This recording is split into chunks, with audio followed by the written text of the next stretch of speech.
Tremendo, hermoso Dios, ¿verdad? Ok, una vez más que Dios les bendiga en esta hermosa noche. Amén, qué bueno que están. Y a los que están en línea, que Dios me los bendiga también allá en sus casas o donde quiera que vayan. El día de hoy seguimos con nuestros estudios bíblicos. Estamos estudiando las parábolas de nuestro Señor Jesucristo.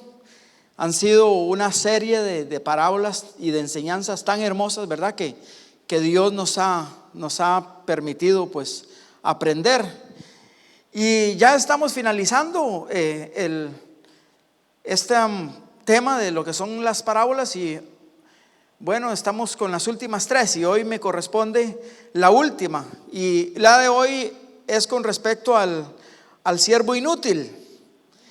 Y esta parábola es tan hermosa y viera que una tremenda enseñanza que nos da el Señor a nosotros, y es de lo que hoy vamos a estar pues compartiendo. Y esa enseñanza de Él se encuentra en el libro de Lucas capítulo 17. Les voy a pedir que abran sus Biblias, capítulo 17, y vamos a estar a partir de el verso 7 al 10. Amén. Ok, dice la palabra de la siguiente manera. Dice: ¿quién de vosotros, teniendo un siervo que ara o apacienta ganado, al volver él del campo, luego le dice: pasa, siéntate a la mesa? ¿No le dice más bien: prepárame la cena, cíñete y sírveme hasta que haya comido y bebido, y después de esto come y bebes tú? ¿Acaso da gracias al siervo porque hizo lo que se le había mandado? Pienso que no, dice Jesús. Así también vosotros, cuando hayáis hecho todo lo que os ha sido ordenado, decid: siervos inútiles somos, pues lo que debíamos hacer, hicimos. Entonces, la parábola de hoy es sobre el siervo inútil. Y el significado de siervo es el mismo significado, digámosle, siervo y esclavo. Y un siervo, un esclavo, es una persona en la cual su voluntad es totalmente hacia el amo. O sea, el siervo o el esclavo no tiene ninguna potestad sobre sí mismo, sino de que el amo es quien tiene potestad sobre esa persona. En la antigüedad miramos la historia de cómo sucedía, digámosle, lo que era la esclavitud, los siervos, ¿verdad? O los esclavos sometiéndose ¿bajo qué? Bajo la autoridad, bajo los que lo compraban, bajo su dueño, o sea, de quienes pertenecían ellos.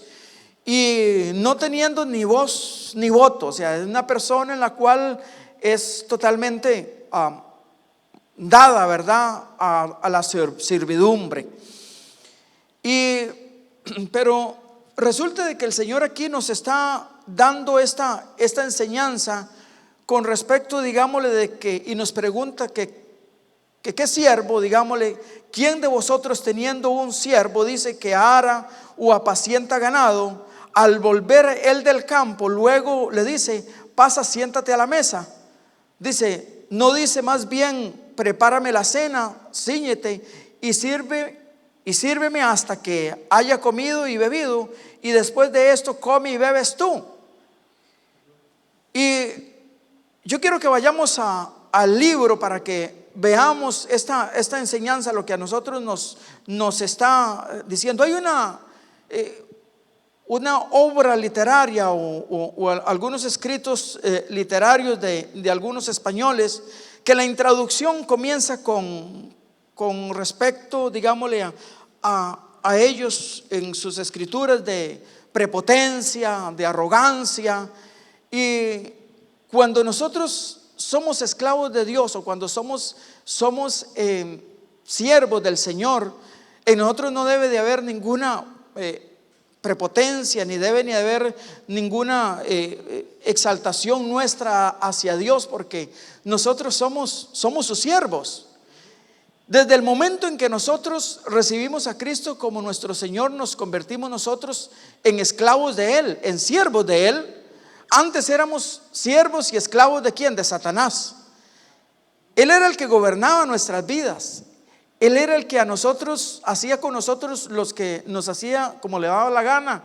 Nos trataba como títeres, y sin embargo nosotros obedecíamos. Pero cuando venimos a Dios, nosotros nos convertimos entonces ¿en qué? En servidores de Él. Amén. Ya no pertenecemos nosotros a nosotros mismos, sino que desde que nosotros le entregamos nuestra vida a Dios, quiere decir de que toda nuestra voluntad tiene que ser a la voluntad de Dios. O sea, que Él sea el que gobierna nuestras vidas, porque nosotros somos sus siervos. Amén.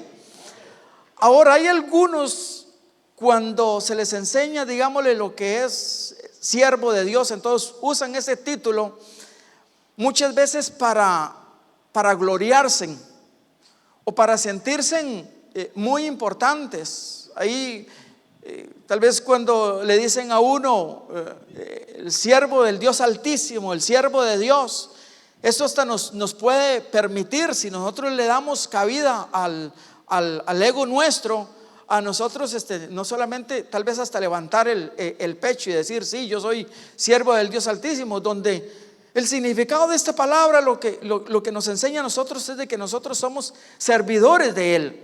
No que en nosotros haya ninguna especialidad de parte nuestra, sino que lo único que nosotros poseemos en nuestras vidas depende únicamente de Dios. Amén.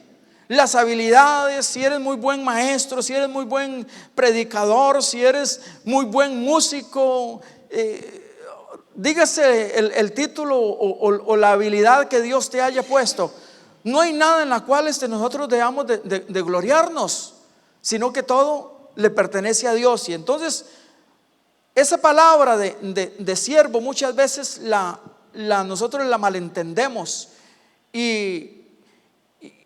y cuando decimos siervo es como más elegante el decir siervo, pero siervo y esclavo es lo mismo. Pero cuando escuchamos esclavo, como que no nos gusta, pero es lo que somos. ¿Somos qué? Somos servidores de Cristo. Amén. Nuestra voluntad, nuestras emociones y todo le pertenece a Dios. Amén. Gloria a Jesús. Entonces hay aquí unos escritos de una historia española o unos escritos españoles circularon en años muy remotos. Estamos hablando en los 800, y vamos a empezar de la siguiente manera. Dice en lo que es la introducción, ¿verdad? Dice: Donoso Cortés, el célebre escritor extremeño que llegó a ser secretario de la reina María Cristina, en una carta dirigida en 1849 a un amigo francés, escribe: dicen que los reyes se van de España, pero eso no es verdad. Aquí tenemos a vuestras órdenes y a las de todos en general 15 millones de reyes. Entonces mira, aquí estamos hablando de una prepotencia. Estamos viendo el orgullo que hay. Muchas veces nosotros nos hasta menospreciamos o nos llenemos de orgullo en nuestra forma de ser, para decirlo así, o en culturas nuestras hay orgullos. Tal vez lo hemos visto muy marcado en nosotros mismos, menospreciando a otros, o hemos sido menospreciados entre países donde se sienten, digámosle, más que otros. Incluso hasta en nuestros mismos pueblos, en nuestro país, miramos, digámosle, la prepotencia y miramos la humillación de unos donde querían sentirse o se veían superiores a uno. Yo recuerdo que en aquellos años la educación no era tan como el día de hoy en mi país, pero recuerdo, yo pertenezco a un cantón de la provincia de San José en Costa Rica, que es el cantón número 19. Y recuerdo que de ese cantón a la capital había un menosprecio terrible cuando decían los capitalinos, o cuando los capitalinos se referían a los generaleños en ese entonces, o a los de Pérez Celedón, que era el cantón en la que yo pertenecía, nos miraban como los maleducados, o como lo más bajo, como los campesinos, como los no educados, como los de no sabían hablar, que no sabían expresarse. Eso ocurre en las culturas también. Vemos a países con mucha prepotencia dirigiéndose hacia otros, el orgullo y el eco de su nacionalidad, como que son superiores a otros. Aquí se refiere, y bueno, no quiero aumentar países, pero hay países de que el orgullo y la prepotencia le sale, pero demasiado, muy marcada. Pero aquí se refiere, digámosle, sobre todo al orgullo español, o a la prepotencia, digámosle, de los españoles. Yo recuerdo, no sé, los que leyeron el libro de Don Quijote de la Mancha. Don Quijote era una persona también muy prepotente y muy orgulloso, y él era un tremendo, ¿verdad? En todo lo que era la caballería y las guerras, y no había una en que le ganaran a él. El orgullo español. Pero resulta de que aquí se refiere al orgullo español, y dice que fue escrito, dice, a un amigo francés escribe, y dice que los reyes se van de España, pero eso no es verdad. Aquí tenemos tremenda cantidad, dice, de reyes, a 15 millones de reyes. O sea, están hablando de todos ellos, ¿verdad? El tremendo orgullo del pueblo español es algo que siempre ha impresionado a los extranjeros, dice, ya que aquí desde siempre todos se creen superiores. En el alcance de Zalamea, la famosa obra de Calderón, Pedro Cortés le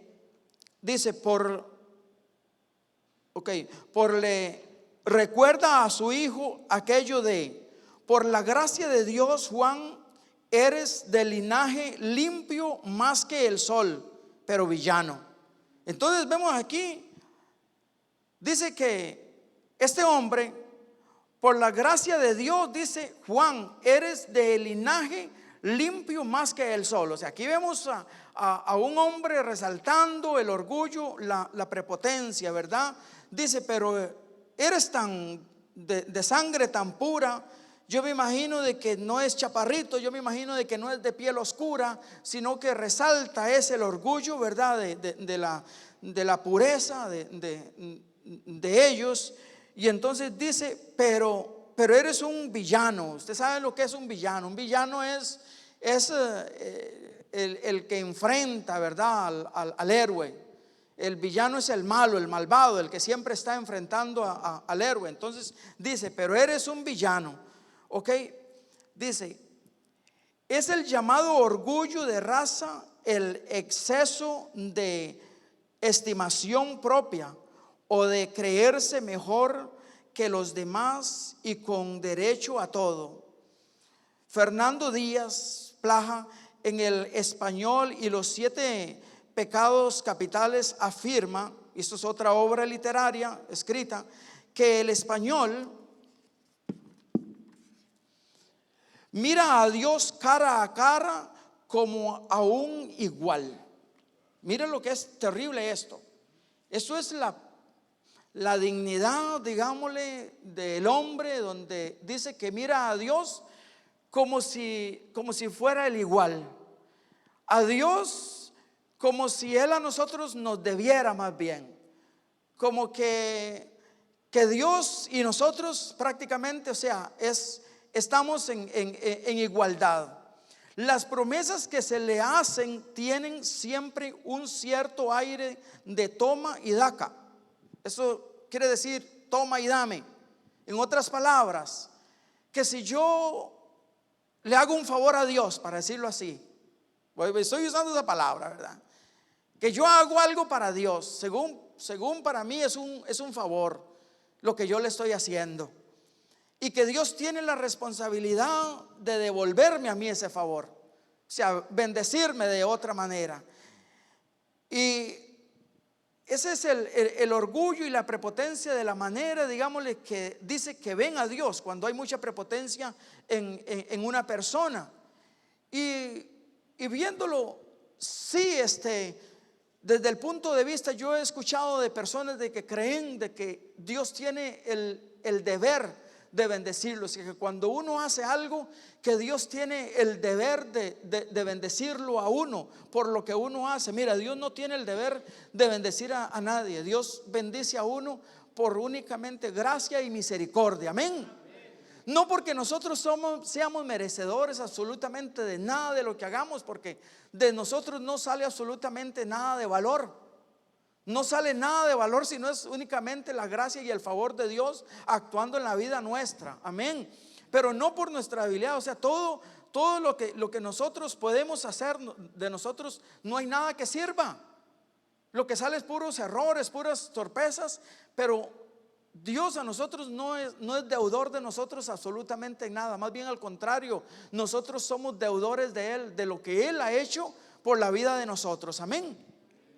Entonces dice que las promesas que se hacen tienen siempre un cierto aire de toma y dame. O sea, en otras palabras, tú me curas a mi hija y yo te doy dinero para 100 misas y voy de rodillas de tal sitio al otro. O sea, es como un tipo de negociación.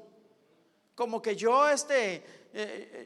puedo pagar, o sea, lo que yo haga, puedo pagar, en otras palabras, aportando cualquier cosa, pero tú tienes la obligación, Dios, de bendecirme, de sanarme a mi hija, de darme dinero, de hacer conmigo grandes cosas, como si uno fuera una criatura. Imagínate una criatura hablándole de esa manera a Dios, y hasta se enojan.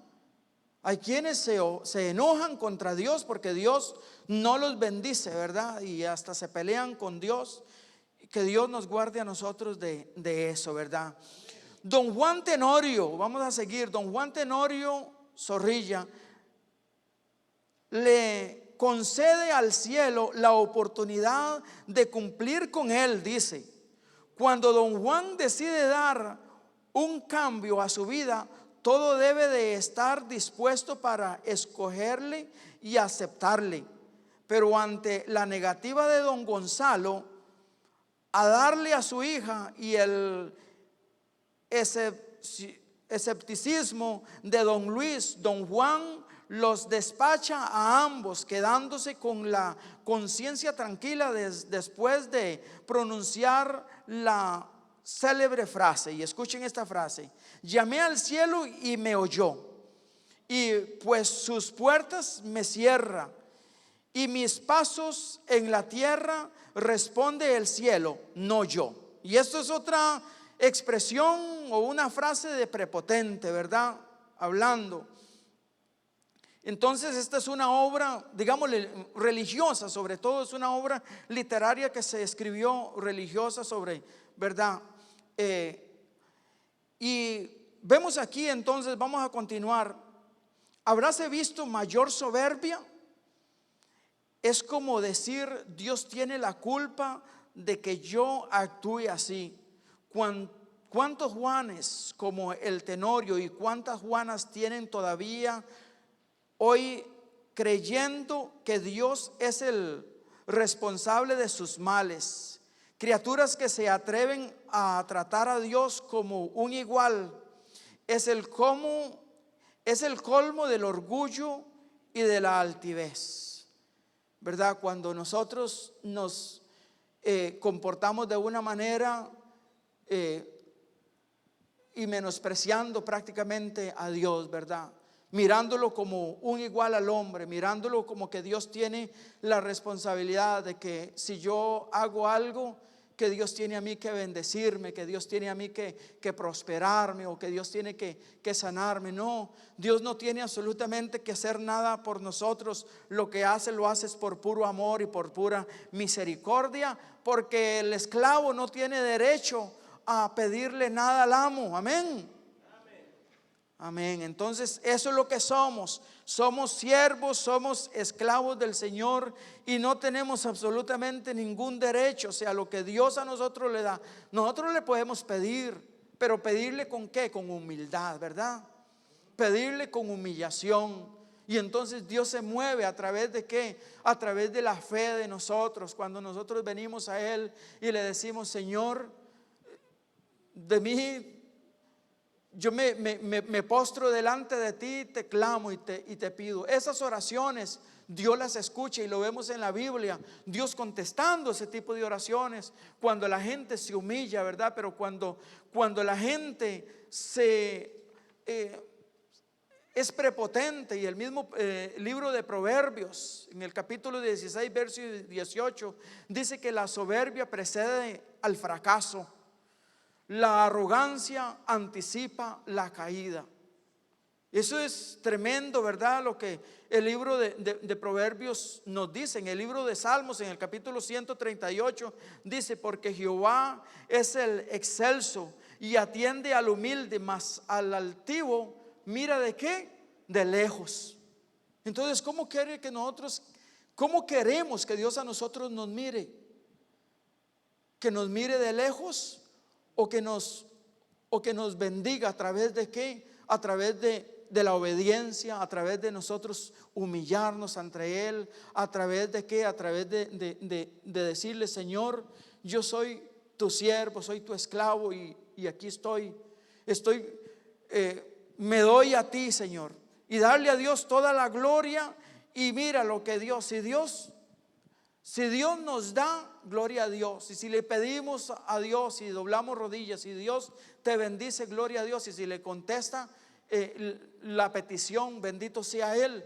Pero si Dios no te contesta la petición, no tenemos que tomar ninguna actitud de arrogancia ni de enojo contra Dios, porque tal vez la voluntad de Dios es de qué, de no darnos lo que tal vez no merecemos, o lo que tal vez nos va a llevar ¿a dónde? A una caída. Amén. Porque Dios sabe dar buenas cosas y da buenas cosas a sus hijos. Entonces tenemos que comportarnos como ¿qué? Con humildad ante Él, como siervos suyos. Amén. Gloria a Dios. Se cuenta también que un limpiabotas gaditano es parte de una provincia de España, que se burló de un sacerdote católico que por allí pasaba, lo cual hizo sonreír a su cliente, un pastor protestante inglés que acababa de llegar a España.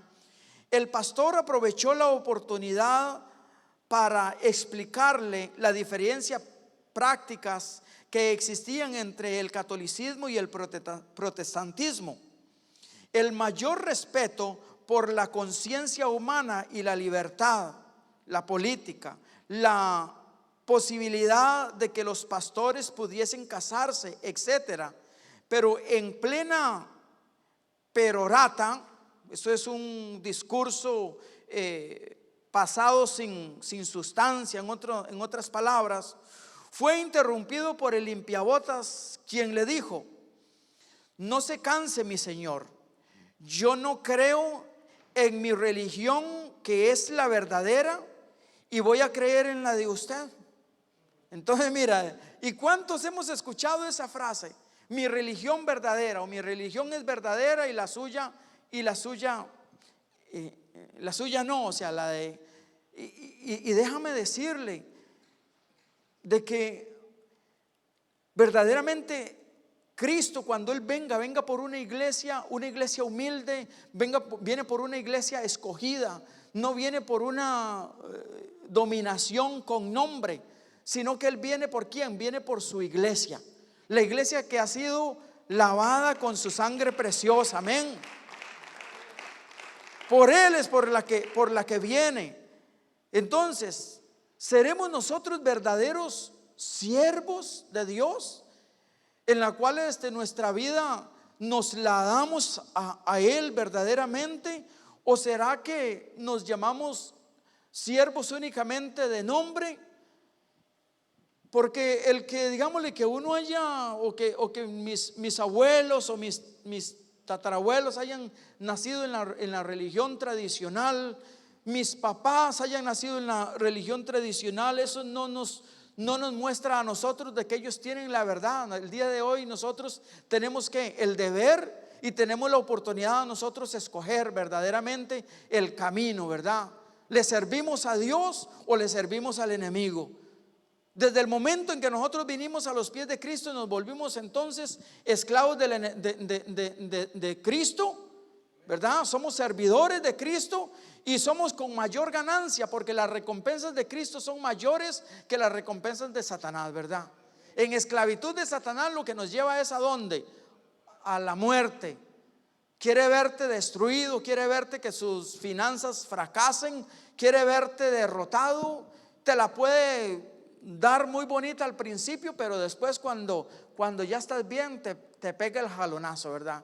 Así es lo que la recompensa de Satanás a la vida nuestra, cuando nosotros nos rendimos a él o cuando le servimos a él. Por años yo viví esa experiencia. Eso no es algo que yo me lo inventé, sino que es algo que yo y probablemente todos ustedes que están aquí sentados y los que nos están viendo a través pudieron experimentar cuando hemos venido a Cristo, de cómo Dios a nosotros nos sacó de la condición en la que nosotros estábamos. No valíamos absolutamente nada, ¿verdad que sí? Yo recuerdo que empobrecidos, yo vengo de una generación donde éramos 10 hermanos, mis hermanos empobrecidos, mis hermanos borrachos, mis hermanos, ¿qué no hacían ellos? Tenía hermanos que se veían, pero bien viejos, llenos de barba, demacrados, empobrecidos.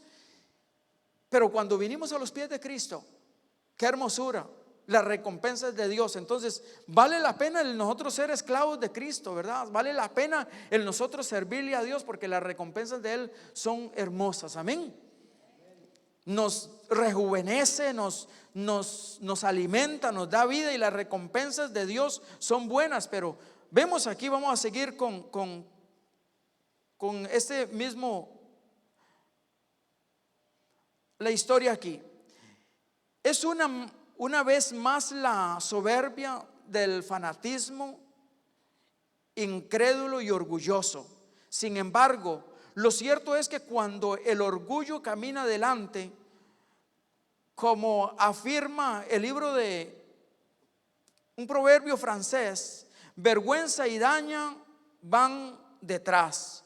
También el libro de los Proverbios, el 21:4, dice que altivez de ojos y orgullo de corazón son pecado. Amén. Vamos a leer a ir al contexto. Cuando se lee la parábola del siervo inútil, da la impresión de que la actitud del amo se contradice claramente con lo que afirma Jesús 5 capítulos antes, y que es lo que Cristo nos enseña a nosotros en el capítulo 12, 5 capítulos antes, en el versículo 37. Nos dice lo siguiente. Vamos a ir a Lucas capítulo 12. Capítulo 12, verso 37. Y eso es lo que dice: bienaventurados aquellos siervos a los cuales su Señor, cuando venga, halle velando. De cierto os digo que se ciñe y hará que se siente a la mesa y vendrá a servirles. Dice que bienaventurados. Entonces, ¿quiénes seremos? Son todos aquellos siervos que se encuentren, ¿qué? Sirviéndole a Él, ¿verdad? Porque entonces dice que Él vendrá y se ceñirá y nos servirá. Ahora, con respecto a esta palabra aquí, pareciera que se está contradiciendo con lo que dice la parábola en el capítulo 17, pero no. Ahora lo vamos a ver por qué no. Pero aquí Cristo en este versículo nos está hablando. Yo estaba buscando un comentario bíblico. Nos está hablando de las bodas del Cordero. Dice de que Él nos hará sentar en la mesa. Y y de que Él nos servirá. Recuerde que Cristo es el novio. Nosotros somos la esposa, o sea, actualmente somos la novia, pero en la boda del Cordero nosotros vamos a ser el esposo, perdón, la esposa de Cristo, amén. Y Cristo, cuando Él vino a la tierra, vino a darse, ¿verdad? Todo en servidumbre, en obediencia a Dios, ¿verdad? Él vino como siervo, ¿verdad? En obediencia total hacia Dios, cumpliendo absolutamente todo y a servir. Y vemos a Cristo ciñéndose ¿verdad? El cinturón y sirviéndole a quién, a los discípulos. Recuerda cuando le lavaba los pies a todos los discípulos. Vino para qué, para curar, vino para sanar, vino para dar consejo, vino para qué, para ayudar. Y era un constante trabajo de Cristo sirviéndole a la humanidad durante el ministerio de Él acá. Y cuánto más nosotros debemos de tener una actitud de servidumbre a Él y de obediencia a Él. Nosotros que somos criaturas de Él, Él que es el creador del cielo, se humilló hasta lo más bajo y vino a qué, a hacerse un siervo y a servir, ¿verdad? En obediencia al Padre. Bendito sea el nombre de Jesús. Pero dice en el versículo 37 aquí: bienaventurados aquellos siervos a los cuales su Señor, cuando venga, halle velando. Y está hablando de Él mismo. De cierto os digo que se ceñirá y hará que se sienten a la mesa y vendrá a servirles. Y yo no descarto la posibilidad de que el Señor a nosotros nos vaya a servir nuevamente. Recuerda que Cristo mismo, partiendo en la última noche el pan, les dice: coman y beban y hagan esto en memoria de mí. Y le dice Él a los discípulos: cuánto deseaba yo haber hecho esto, o sea, que este momento se llegara. Y les aseguro de que nuevamente lo comeremos cuando estemos, ¿dónde? En las bodas. Entonces yo me imagino de que Cristo a nosotros es parte de la imaginación mía, de que sí cabe la posibilidad de que Cristo a nosotros nos vaya a servir. Nosotros somos como la esposa, estamos ahí y estamos nosotros viendo al novio, a Cristo, dándonos a nosotros y sirviéndonos en la mesa, partiendo el pan y dándonos a nosotros y tomando nosotros el pan y el vino juntamente con Cristo, porque dijo Él de que Él nuevamente, ¿verdad?, lo hará. Entonces cabe la posibilidad, como le digo, eso es un pensamiento propio, de que cabe la posibilidad de que el Señor en las bodas a nosotros pues nos sirva a como Él dice, ¿verdad? Yo pienso de que va a ser un momento hermoso ese día cuando estemos ante Él, ¿verdad? Gloria a Dios, cuando estemos en las bodas del Cordero. Ok, el contexto, cuando leemos, ¿verdad? Entonces pareciera de que se contradice.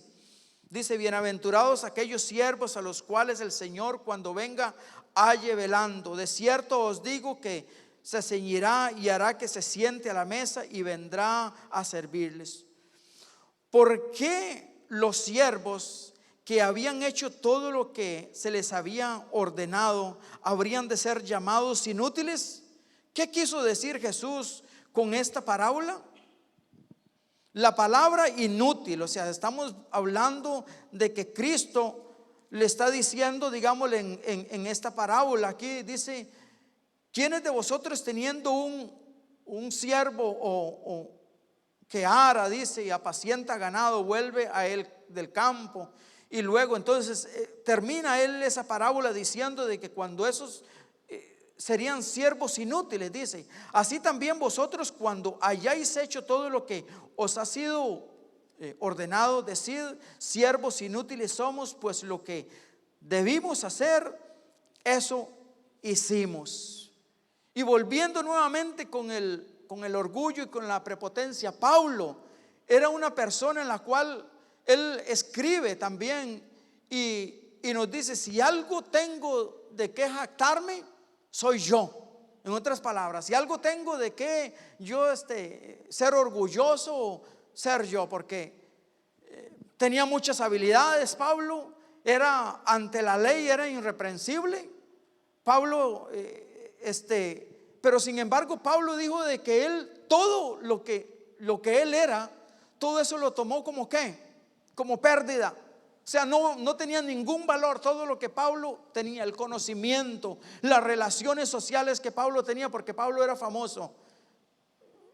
Y dice que él era del linaje de que y tenía un conocimiento bárbaro, pero sin embargo dice que todo ese conocimiento y todo él lo tenía como que como basura, porque decía él de que todo eran como trapos de inmundicia. Usted sabe lo que es un trapo de inmundicia. El pastor a nosotros una vez nos dio una enseñanza con respecto a lo que eran trapos de inmundicia.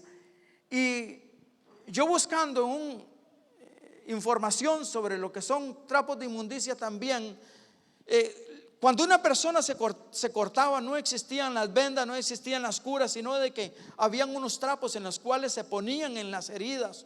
O las mujeres, cuando venía el periodo, no habían las toallitas sanitarias, entonces eso se utilizaba. Y eso era los trapos de inmundicia, trapos llenos de inmundicia, de suciedad. Comparados a eso son nuestras obras. Son, como dice, como trapos de inmundicia, nuestras obras, lo que nosotros hagamos. O sea, no tiene ningún valor de parte nuestra, porque el valor verdaderamente, el significado del valor lo pone Dios en la vida de nosotros. Amén. Por eso es que nosotros, todo lo que hagamos tiene valor para Dios, pero lo hacemos, ¿verdad? Cuando vivimos una vida en humildad, en obediencia, en sujeción a Él. Gloria a Dios.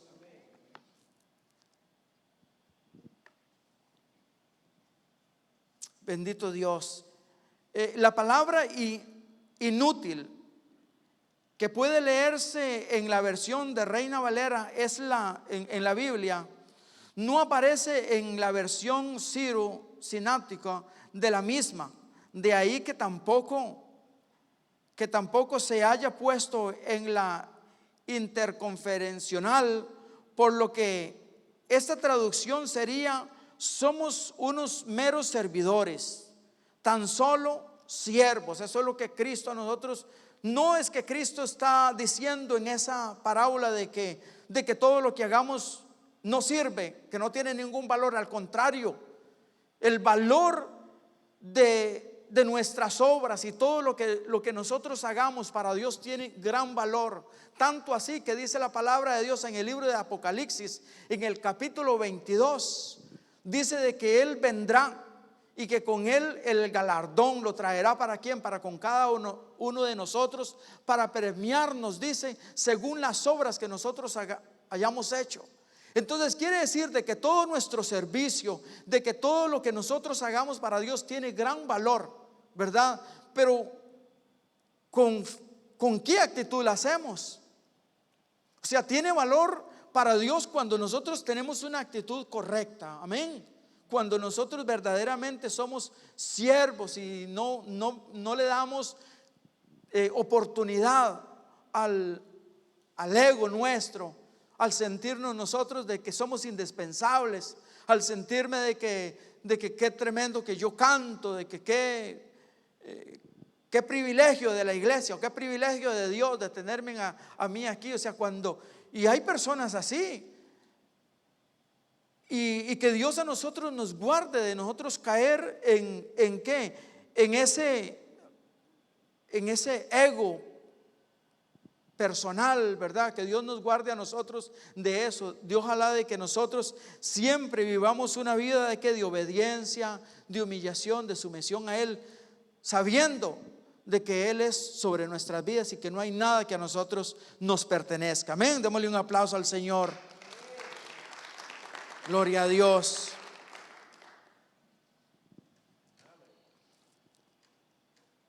Algunos exégetas opinan que quizá sería más correcto pobres siervos que siervos inútiles.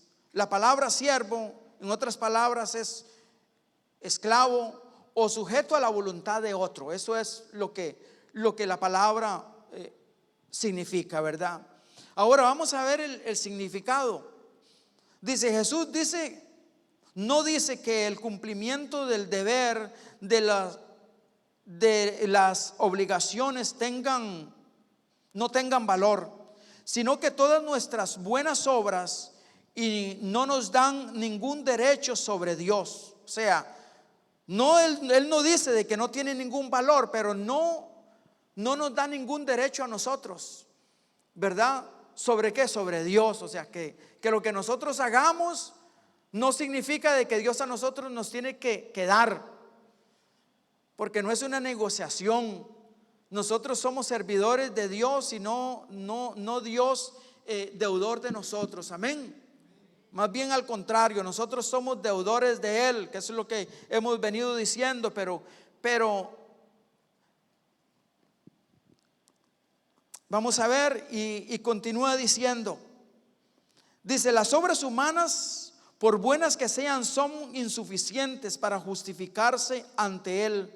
Son como trapos de inmundicia, ya que solo pueden justificarse a través de ¿qué? De la fe. Las obras nuestras son como trapos de inmundicia y no hay nada de lo que nosotros hagamos que se pueda justificar. La única justicia o lo que único que justifica es a través, cuando nosotros venimos a través de ¿qué? De la fe. Bendito Dios. En esta parábola Jesús está dando una lección a los que están tentados a sentirse orgullosos de lo que hacen para Dios. Lo que se dice es que cuando un siervo cumple con un deber, no tiene por qué envanecerse.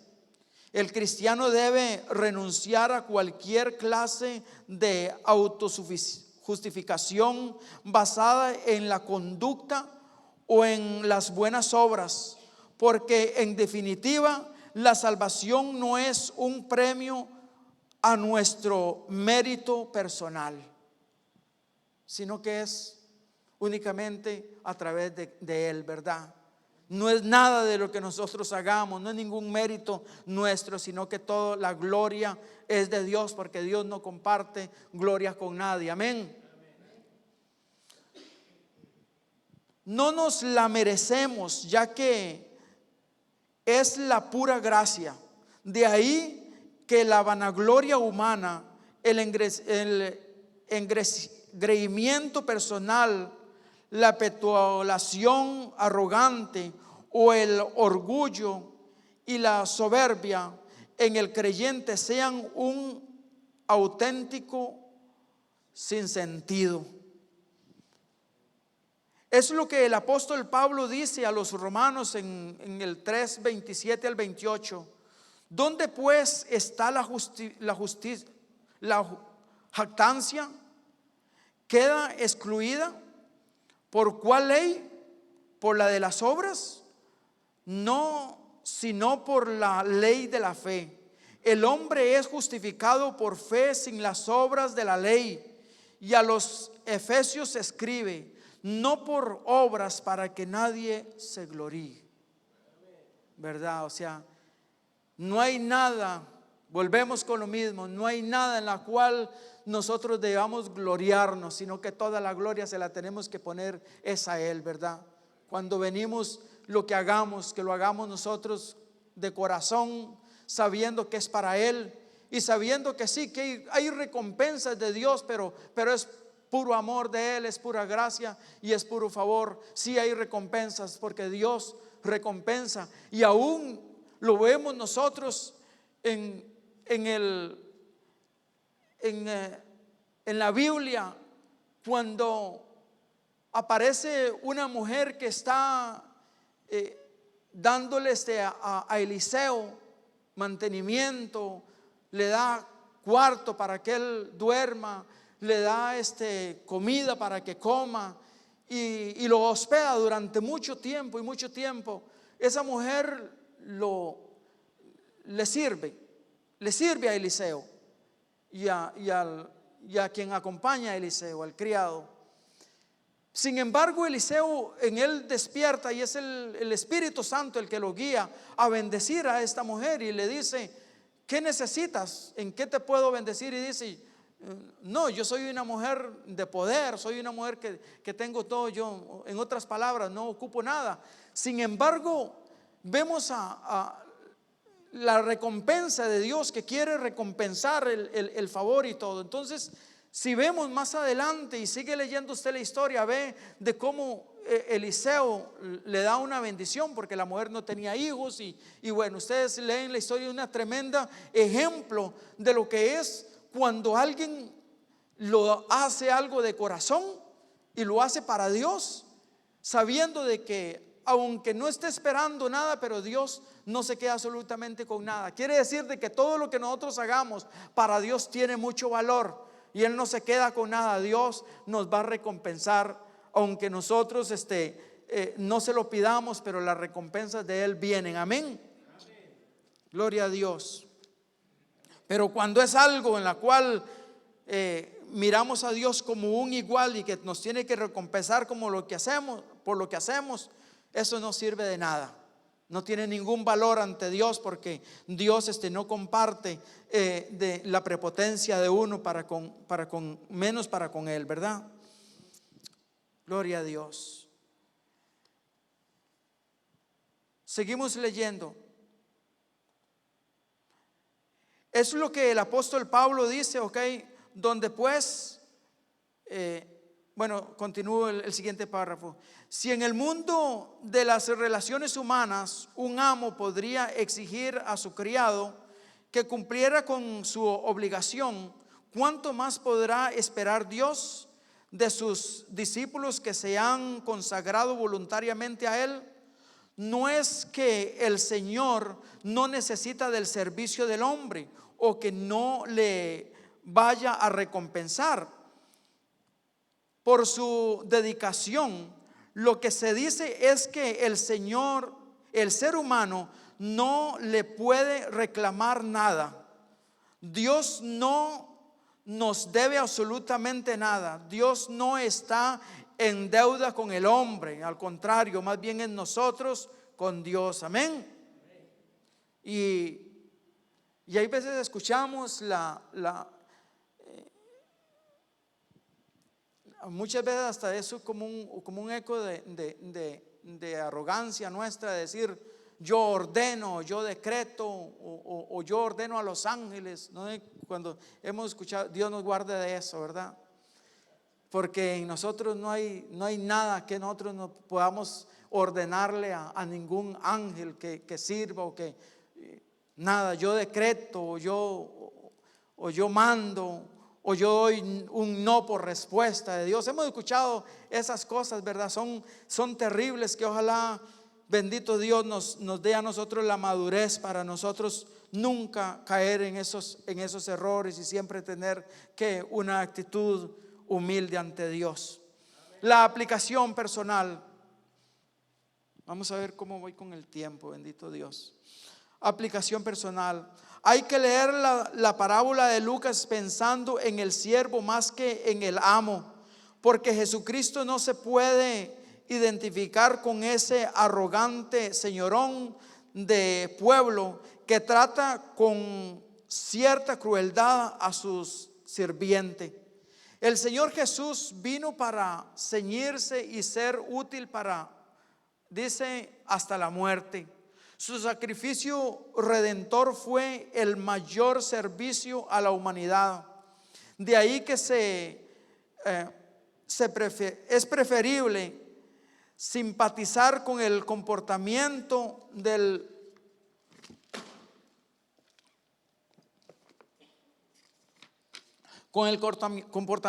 siervo, una persona humilde que trabaja con amor y empeño para cumplir con su obligación y para reconocer, después de finalizar la tarea, de tan solo es un pobre servidor porque ha hecho aquello que debía hacer. Así es como tenemos que entonces nosotros sentirnos como un pobre servidor, que Pablo dijo que eso era él. Y Pablo, si con tanto esfuerzo, imagínate, tremendo hombre ejemplar en la historia, revolucionario del evangelio. Sin embargo, él se sentía, dice, como siervo inútil. Imagínate la actitud nuestra. La actitud que nosotros tenemos que tomar es una actitud igual. Si Pablo lo hizo, imagínate cuánto más nosotros. Las relaciones entre el hombre y Dios no deben entenderse bajo el signo de los contratos humanos, sino bajo el de la gratitud divina. En ocasiones nos asalta la tentación de pensar que cuando más le demos al Señor, más nos devolverá Él. O sea, eso es otra práctica en la cual se practicó durante mucho tiempo. Que es decir, entre cuanto más nosotros le demos a Él, el más a nosotros nos va a bendecir. Y hasta había una doctrina ahí de sembrar y de dar y que vendrán grandes abundancias para la vida de uno. Todo eso tenemos que guardar, que Dios nos guarde de eso. Lo que Dios da, aunque lo dé de forma gratuita, debe provocar en las criaturas una respuesta agradecida de aceptación, de entrega humilde y ilusionada, de entusiasmo laborioso, no de reclamación de derechos, sino ni de hipócritas y inversiones de la bolsa celestial. O sea, inversiones de la bolsa celestial. En otras palabras, no hay nada en la que nosotros podamos invertir. La inversión la hizo Dios. Todo lo que nosotros lo hacemos, volvemos con lo mismo. Es únicamente, ¿por qué? Porque debemos de vivir bajo obediencia a Dios. Pero Dios no se compra con nada. Dios no es negociable. Amén. No se negocia con Dios. Él lo que hace, lo hace voluntariamente. Bendito Dios. El pueblo cristiano evangélico, a Dios gracias, es rico en siervos. Lo malo es que una excesiva proporción de ellos se creen altamente útiles e incluso esenciales e irreprensibles. Sí, imprescindibles, perdón. O sea, como que somos imprescindibles, como que somos esenciales, que si yo me voy, ¿qué harán? Que si yo me voy, esto se termina. Ay, Dios mío. Y hay mucha arrogancia. Yo antes en una iglesia que pastoreaba en Montclair, pasé una experiencia terrible en Nueva Jersey. Había un muchacho muy prepotente, pero demasiado. Era muy buen músico, sí, bateridista, muy buen músico, pero había una arrogancia en él, una prepotencia tremenda. Y había problemas entre los músicos porque él nunca llegaba a los ensayos y no se sujetaba a la autoridad, porque había uno encargado que era la autoridad de todo el grupo, a quienes estaban sujetos. Sin embargo, este muchacho nunca llegaba a ensayar y entonces había ese problema. Una vez lo llamé a mi casa, cosa que eso era terrible, el confrontar a una persona o hablarle para que entendiera, y al corazón, para que él pudiera venir a los ensayos y lo que con la respuesta que fue es: ellos no están al nivel mío. Me lo dijo estando en la sala, en un sillón. Ellos no están al nivel mío. Yo llego y el ritmo yo lo sé. Yo no tengo nada que ir a aprender con ellos porque a ellos los sobrepaso. Así me lo dijo. Ese fue el último día que ese muchacho, porque le dije, porque es que Dios no comparte gloria con nadie. Es mejor el uno ante la arrogancia de alguien, es mejor uno quedarse sin esa persona, o que una iglesia se quede sin un servidor de esos, que no una persona arrogante, porque una persona arrogante Dios no lo quiere. Amén. Y lo que hace es cortar la bendición.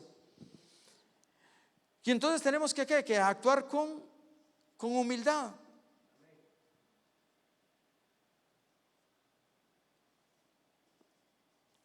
El pueblo cristiano evangélico, Muy pocos parecen haber alcanzado la madurez necesaria para reconocer como siervos inútiles. Y lo cierto es que hoy más que nunca estamos necesitados de tales siervos. Actualmente hay demasiadas personas ocupadas en elaborar grandes programas y sobre todo en anotarse los méritos en presentar originales y atrevidas iniciativas para que los demás las lleven a cabo, en proclamar a los cuatro vientos desafíos y proyectos de futuro que habrán de ser concluyentes, y en producir documentos históricos trascendentales. Sin embargo, a pesar de todas las apariencias, resulta que los verdaderos protagonistas de la historia son los siervos inútiles, no los líderes, ni los dirigentes, ni los mayordomos representativos. Lo que realmente cuenta siempre lo llevamos a cabo los mismos. Hacen la historia los que se comprometen con el Señor día a día, aquellos que permanentemente tienen dobladas la espalda en el trabajo y solo se enderezan para secarse el sudor y darle gracias a Dios porque les permite seguir en la labor. Es la actitud en la cual nosotros entonces ¿qué? Tenemos que tener, esforzarnos y solamente darle gracias a Dios, porque el servirle a Dios es un privilegio. Amén. Lo que hagamos para Dios es un privilegio, una oportunidad que Dios a nosotros nos da. Entonces no es un asunto de nosotros sacar pecho de que los logros nuestros, no. Al contrario, es más bien de nosotros detenernos en el camino y mirar atrás y decir: Señor, ¿de dónde tú me sacaste? Si yo miro atrás y veo de dónde Dios a mí me sacó, la condición en la que Dios a mí me sacó, y es más bien para uno vivir en ¿qué?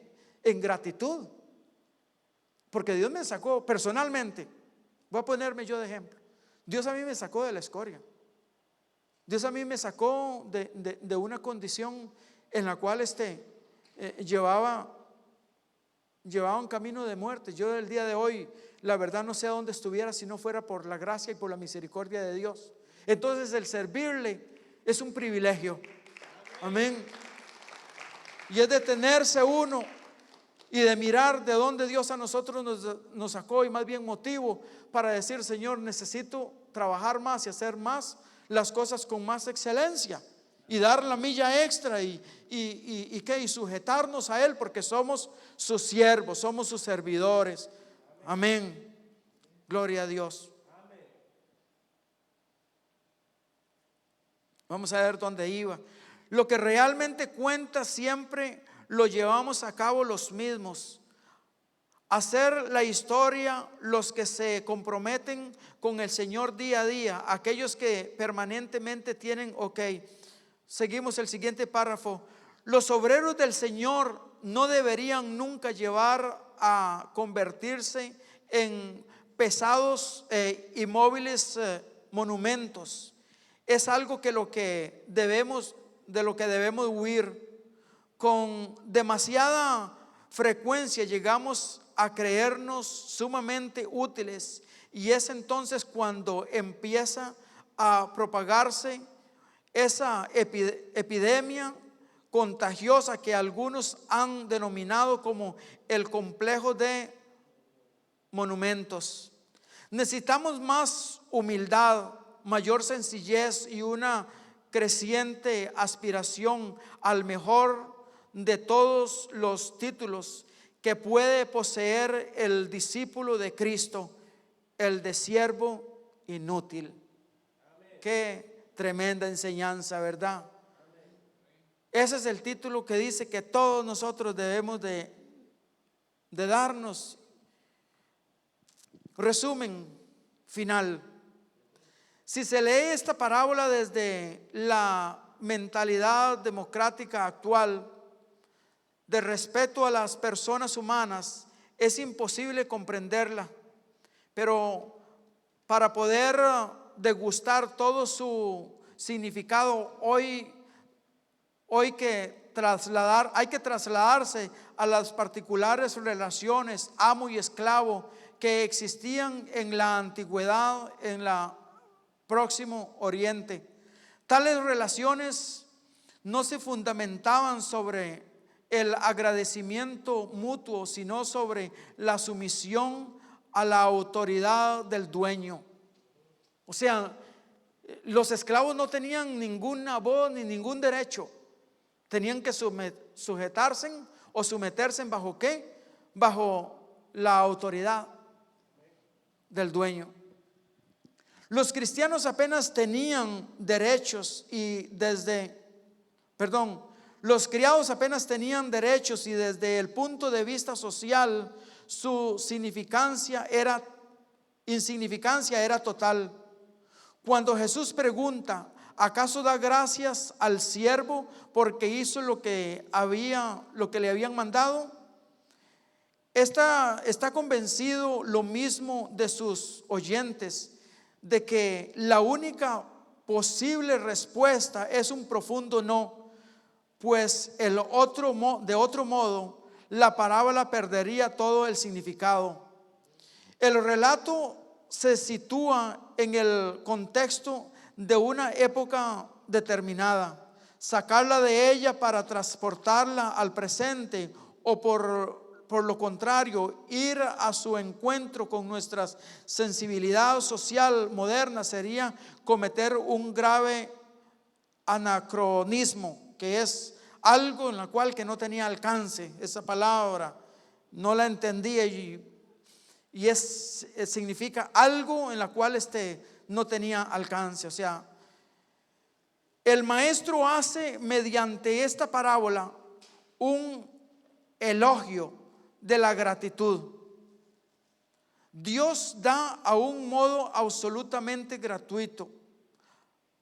Ante Él lo humano carece de todo mérito, de manera que enorgullecerse de ser un siervo muy útil carece de todo sentido, porque cualquiera que se enaltece será humillado y el que se humilla será enaltecido. Aleluya. En el reino de Dios nadie resulta imprescindible, ya que Él puede llevar a cabo sus planes por medio de nosotros o a pesar nuestro. O sea, por medio de nosotros o sin nosotros, el Señor lleva a cabo su obra, ¿verdad? Nos da la dicha, con esto quiero concluir, nos da la oportunidad de que nosotros seamos llamados siervos inútiles, ¿verdad? Que así es como debemos de decirlo, porque lo que nos fue encomendado hacer sería, digámosle, lo único que tal vez hicimos, y hasta eso que quedamos debiendo muchísimo, porque